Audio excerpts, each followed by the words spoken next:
Learn English with Sonu के इस YouTube channel पर सभी छात्रों का फिर से स्वागत है। चलिए आज हम लोग करने वाले हैं सोशल साइंस का आंसर। यहाँ पे देखते हैं जो कि 19 मार्च का जो सोशल साइंस का फर्स्ट सिटिंग का एग्ज़ाम हुआ था, तो एग्ज़ाम लीक होने की वजह से बिहार बोर्ड ने उस एग्ज़ाम को कैंसिल कर दिया था। तो आज हुई है 8 मार्च को फिर से एग्जामिनेशन।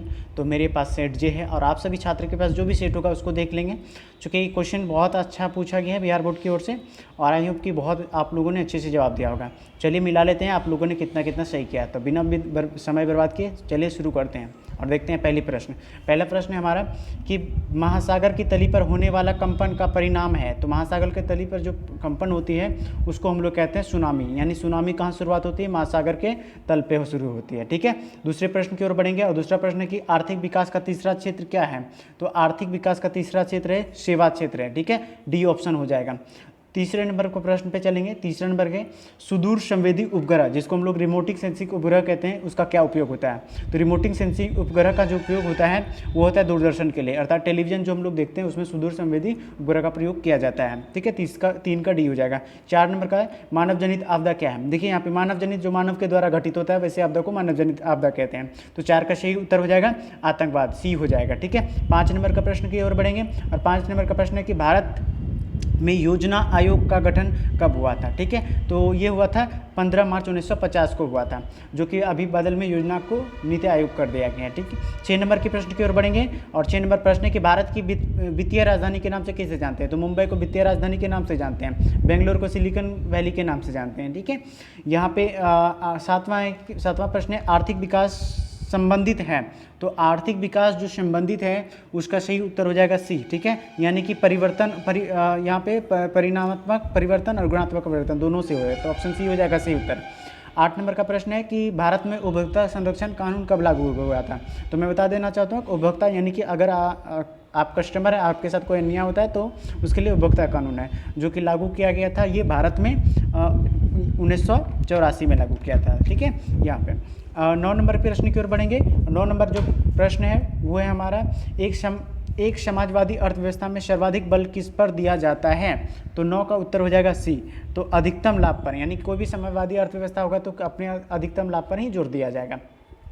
10 नंबर का प्रश्न है कि भारतीय योजना आयोग का प्रथम अध्यक्ष कौन थे? तो 10 का सही उत्तर हो जाएगा पंडित जवाहरलाल नेहरू। योजना आयोग का ऐसे बता देता हूँ, योजना आयोग के जो अध्यक्ष होते हैं वो प्रधानमंत्री होते हैं और पहला प्रधानमंत्री कौन है? पंडित जवाहरलाल नेहरू है। 11 नंबर प्रश्न है नरेगा। ठीक है, नरेगा कार्यक्रम के नाम से किस व्यक्ति का नाम जोड़ दिया गया? तो नरेगा के अंदर जो जोड़ा गया है वो व्यक्ति है मनमोहन सिंह। ठीक है, इसलिए जोड़ा गया था क्योंकि महात्मा गांधी का, नरेगा की जगह क्या आ गया?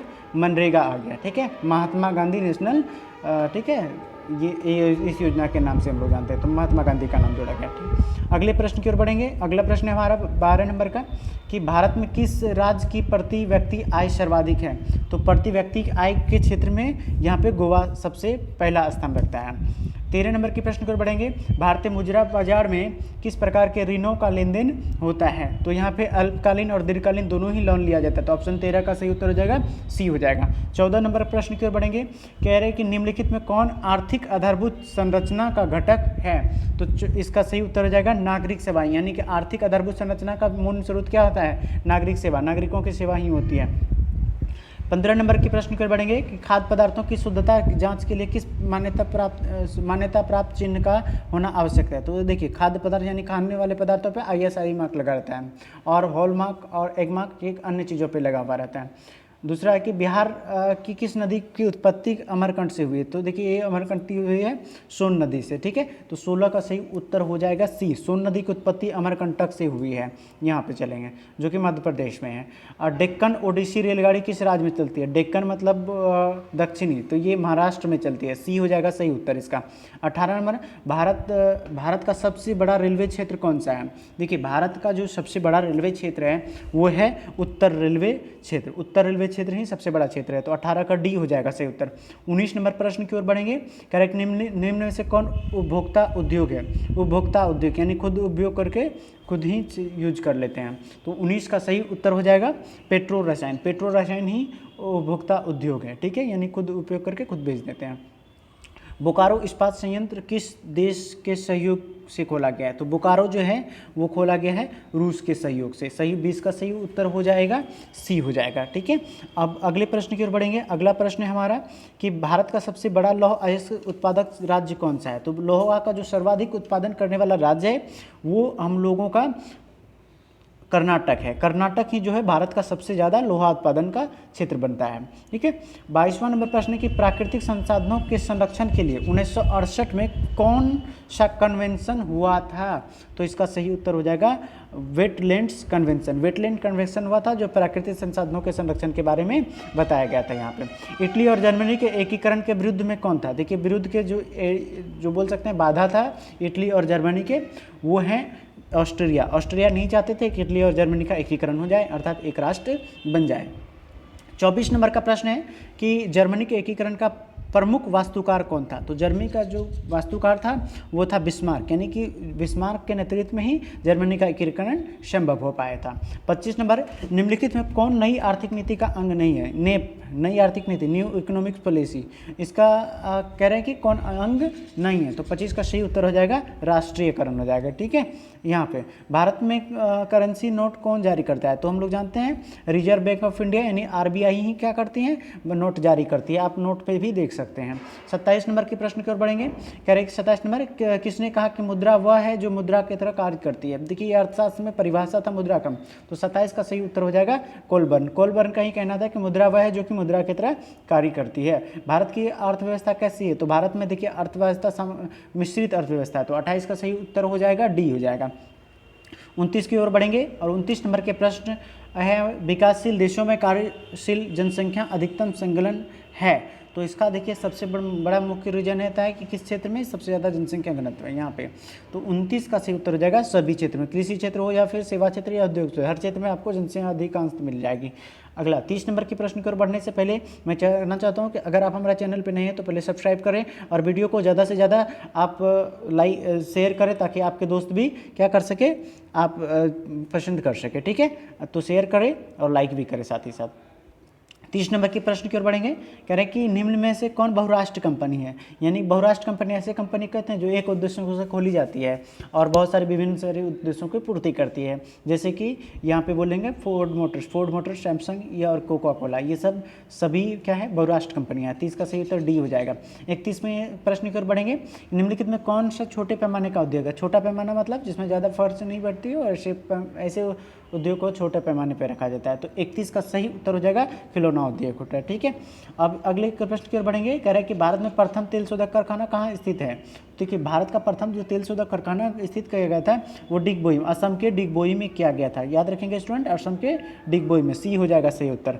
33 नंबर में हिंद चीन में कोलोन किन्हें कहा जाता था? तो हिंद चीन में जो कोलोन है उसे हम लोग जानते हैं किस नाम से? तो फ्रांसीसी नागरिक को हम लोग जानते हैं। हिंद चीन में कोलोन किसे कहा है? तो फ्रांसीसी नागरिक को कोलोन के नाम से जानते हैं। 34 में इटली के एकीकरण में इटली के एकीकरण में निम्न में से किसका संबंध नहीं है? तो 34 का सही उत्तर हो जाएगा डी, गैरीबाल्डी जो था उसका संबंध नहीं है। गैरीबाल्डी किसी और देश से थे। अगला प्रश्न की ओर बढ़ेंगे। 35 में कि युद्ध और शांति पुस्तक किसने लिखा है? तो 35 का सही उत्तर हो जाएगा टॉल्स्टॉय। युद्ध और शांति नामक पुस्तक जो है वॉर एंड पीस के टॉल्स्टॉय लेखक हैं। 36 नंबर के प्रश्न की ओर बढ़ेंगे। करके विश्वव्यापी आर्थिक संकट किस वर्ष आरंभ हुआ था? तो 36 का सही उत्तर करेंगे सी, क्या हो जाएगा सी। तो विश्वव्यापी आर्थिक मंदी 1929 में आया था। 36 के बाद 37 नंबर के प्रश्न की ओर बढ़ेंगे। अखिल भारतीय ट्रेड यूनियन कांग्रेस की स्थापना 1920 ईस्वी में हुई थी। और इसका सही उत्तर हो जाएगा 37 का डी। 38 में चलेंगे कि भारतीय समाचार पत्रों के मुक्तिदाता के रूप में भारत के कौन से गवर्नर विख्यात है? ठीक है, यानी कि गवर्नर विख्यात है, सॉरी। तो 38 का सही उत्तर हो जाएगा चार्ल्स मेटकॉफ। ये व्यक्ति है जो मुक्तिदाता के नाम से जाने जाते हैं। 39 नंबर की प्रश्न की ओर बढ़ेंगे। 39 में कि नमक कानून तोड़ने के लिए गांधी जी ने कौन सा स्थान चुना था? देखिए, नमक कानून जो गांधी जी चुना था वो दांडी, नहीं दांडी में ही क्या किया था उन्होंने, एक मार्च निकाला था और समुद्र में नमक बनाकर नमक कानून को तोड़ा था। पश्चिम बंगाल का विभाजन हुआ था। 40 का सही उत्तर, पश्चिम बंगाल का उत्तर जल्दी से बताएंगे, 40 का सही उत्तर, तो इसका सही उत्तर हो जाएगा सी। देखिए 1905 में हुआ था, ठीक है, ये हम लोग जानते हैं। आपदा का प्रमुख घटक क्या है, तो आपदा जो है कैसे प्रशासनिक, स्थानीय प्रशासन, स्वयंसेवी संगठन और गांव मोहल्ला के लोग, ये सभी ही इसके घटक हैं, ठीक है, तो डी हो जाएगा 41 का। 42 नंबर का प्रश्न की ओर बढ़ेंगे। कह रहे कि मकान में आग लगने की स्थिति में क्या करना चाहिए। देखिए मकान में अगर आग लगता है तो वैसी स्थिति में हमको क्या करना चाहिए, अग्निशामक को बुलाना चाहिए, दरवाजे खिड़की बंद करना चाहिए, या आग बुझाने का इंतजार, आग बुझने तक का नहीं, तो इनमें से देखिए अग्निशामक को हमें कॉल करनी चाहिए, तभी आके वो आग को बुझाएगा, तो सही उत्तर 42 का ए हो जाएगा। इंफ्रारेड कैमरा का प्रयोग निम्न में से किस आपदा में किया जाता है, तो इंफ्रारेड जो होता है वो एक ऐसा कैमरा होता है जो कि किसी भी व्यक्ति को कहीं भी हो, जो कि हमें नग्न आँखों से नहीं दिखती है, तो वैसी स्थिति में इंफ्रारेड कैमरा का प्रयोग किया जाता है। तो ऐसी स्थिति में भूकंप, यानी कि जो व्यक्ति दब जाते हैं तो उसको देखने के लिए, तो सी हो जाएगा सही उत्तर। और 44 नंबर के प्रश्न की ओर बढ़ेंगे, और 44 नंबर का हमारा प्रश्न है कि किसने कहा मुद्रा ईश्वर की दी हुई महानतम देन है, सबसे बड़ा तोहफा है, तो 44 का सही उत्तर हो जाएगा मार्टिन लूथर। मार्टिन लूथर का ही कहना था कि ईश्वर सबसे बड़ा और महान चीज़ अगर कोई है तो वो है मुद्रा है। और बिहार का सबसे बड़ा नगर कौन है, तो हम लोग ये जानते हैं, बहुत फेमस है, पटना ही इसका बड़ा नगर है, तो ये हो जाएगा। 46 नंबर, महात्मा बुद्ध को ज्ञान की प्राप्ति कहाँ हुआ था, तो हम लोग जानते हैं महात्मा बुद्ध को ज्ञान की प्राप्ति बोध गया में हुआ था। 47 नंबर की प्रश्न की ओर बढ़ेंगे, और 47 नंबर का प्रश्न है कि एशिया का पहला निर्यात संवर्धन क्षेत्र कहाँ स्थापित किया गया था, तो 47 का सही उत्तर हो जाएगा बांग्लादेश, यानी कि वहीं निर्यात का सबसे संवर्धन क्षेत्र या बड़ा क्षेत्र एस्टेब्लिश किया गया था। अगला प्रश्न की ओर बढ़ेंगे कि भारतीय डाक विभाग की स्थापना कब हुई थी, तो हम लोग जानते हैं कि डाक पहले के समय में कोई फ़ोन वगैरह कुछ भी नहीं होता था और डाक का प्रयोग करते थे, और आज भी हम लोग डाक का ही बहुत सारे क्षेत्रों में प्रयोग करते हैं, तो 48 का सही उत्तर हो जाएगा बी हो जाएगा 1854, ठीक है। देखिए वीडियो को बहुत मेहनत के साथ आप लोगों के लिए बनाया जाता है, तो हम लोग बस मैं एक ही चीज़ आप लोगों से एक्सपेक्ट करता हूँ, सिर्फ और सिर्फ एक लाइक का, ठीक है, एक लाइक सभी स्टूडेंट्स कर दें, ताकि मैं आने वाले वीडियो का रिजल्ट का इन्फॉर्मेशन या किसी चीज़ का इन्फॉर्मेशन मैं अपने चैनल पे दे सकता हूँ, ठीक है। तो अगला प्रश्न है कि गोलघर का निर्माण कब हुआ था, तो गोलघर का जो निर्माण हुआ था यहाँ पे 49 का सही उत्तर हो जाएगा 1786 में होता, 84 में शुरू हुआ था लेकिन 86 में इसका कार्य खत्म हो चुका था, इसका सही उत्तर हो जाएगा सी। 50 नंबर, राउरकेला लौह इस्पात उद्योग, ठीक है, राउरकेला लौह इस्पात उद्योग कहाँ पर है, तो ये है पश्चिम बंगाल में, कहाँ पे, पश्चिम बंगाल में, डी हो जाएगा सही उत्तर। कार्ल मार्क्स की पुस्तक हम लोग ये कि देखिए कार्ल मार्क्स की पुस्तक कौन सा है, तो हम लोग जानते हैं कि कार्ल मार्क्स जो है यहाँ जो है दास कैपिटल, 51 का सही उत्तर हो जाएगा डी, सॉरी कम्युनिस्ट मैनिफेस्टो और साथ ही साथ दास कैपिटल दोनों ही हो जाएगा, तो इसका सही उत्तर है डी हो जाएगा। और ये समाजवादियों का बाइबल के नाम से हम लोग किसको जानते हैं, तो कम्युनिस्ट मैनिफेस्टो को भी जानते हैं, ये पिछली बार भी पूछा गया था, बहुत सारे स्टूडेंट ने कहा था कि सर समाजवादियों का बाइबल दास कैपिटल को कहते हैं, तो नहीं, कम्युनिस्ट मैनिफेस्टो को लोग समाजवादियों के बाइबल के नाम से जानते हैं, तो ये दोनों को किसने लिखा है, तो कार्ल मार्क्स ने लिखा है, तो डी ऑप्शन हो जाएगा इसका। 52 की ओर बढ़ेंगे, कह रहे कि भारत में महिलाओं के लिए 50% आरक्षण की व्यवस्था निम्नलिखित में किस संस्था में की गई है। देखिए भारत में जो 50% जो आरक्षण दिया गया है वो दोनों ही क्षेत्र में दिया गया, सॉरी पंचायती राज व्यवस्था के क्षेत्र में दिया गया, तो इसका सही उत्तर क्या हो जाएगा, सी हो जाएगा। 53 की ओर बढ़ेंगे, और 53 में है कि ग्राम पंचायत का कार्यकाल कितने वर्ष तक का होता है, तो ग्राम पंचायत जो होते हैं वो सिर्फ और सिर्फ 5 वर्ष के लिए ही चुने जाते हैं, तो इसका सही उत्तर हो जाएगा बी हो जाएगा, 53 का बी हो जाएगा, ठीक है। 54 की ओर बढ़ेंगे, और 54 नंबर प्रश्न बताने से पहले, क्योंकि मैं थोड़ा सा स्पीड बोल रहा हूँ, उसके लिए आप समझ लेंगे, अगर आपको लग रहा है कि थोड़ा जल्दी पढ़ रहा हूँ तो आप वीडियो को रोक के देख लेंगे आंसर को। 54 नंबर पर, भारत में राजनीतिक दलों के चुनाव चिन्ह कौन आवंटित करता है, यानी कि चुनाव चिन्ह को कौन बांटता है, तो हम लोग जानते हैं इसका सही उत्तर कि चुनाव आयोग ही सबको चुनाव चिन्ह देता है। और प्रथम आप कमेंट सेक्शन में हमें बताएंगे स्टूडेंट कि भारत के प्रथम चुनाव आयुक्त कौन थे, ये हमें कमेंट सेक्शन में आप लोगों के लिए एक प्रश्न है, आप जरूर बताएंगे अगर पढ़े होंगे तो, प्रथम चुनाव आयोग कौन थे, ठीक है। तो चुनाव चिन्ह कौन देता है, तो चुनाव आयोग डी हो जाएगा सही उत्तर। 55 में। झारखंड राज्य का गठन कब हुआ था? 15 नवंबर 2000 को झारखंड का गठन हुआ था। 56 नंबर के प्रश्न की ओर बढ़ेंगे और 56 नंबर का प्रश्न है हम लोगों कि भारतीय संविधान के 8वीं अनुसूची में कितनी भाषाओं को स्थान दिया गया है? तो हम लोग जानते हैं कि 22 भाषाओं को स्थान दिया गया है। 8वीं अनुसूची में क्या है? तो भाषाओं का वर्णन है। तो कितनी भाषाएं? 22 भाषाएं। 56 का सही उत्तर हो जाएगा बी।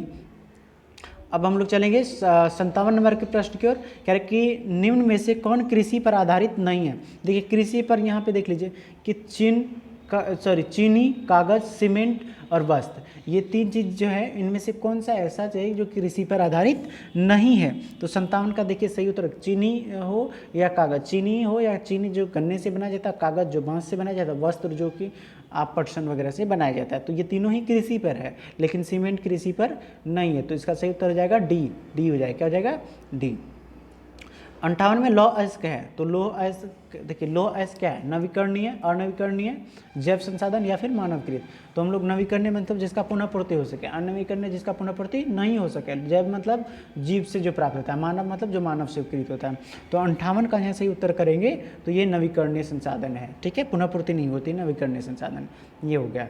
और उसके बाद 58 का हो गया ए। 59 के नंबर के प्रश्न की ओर बढ़ेंगे कि प्राकृतिक गैस पाई जाती है।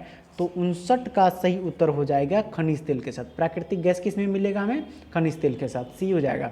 60 नंबर, निम्नलिखित में कौन एशिया का सबसे बड़ा परमाणु शक्ति केंद्र है? तो एशिया का सबसे बड़ा जो शक्ति केंद्र है परमाणु का, एटम का, ठीक है, वो है तारापुर जो कि महाराष्ट्र में है। 61 में, निम्नलिखित उद्योग में से कौन सार्वजनिक क्षेत्र से संबंधित है?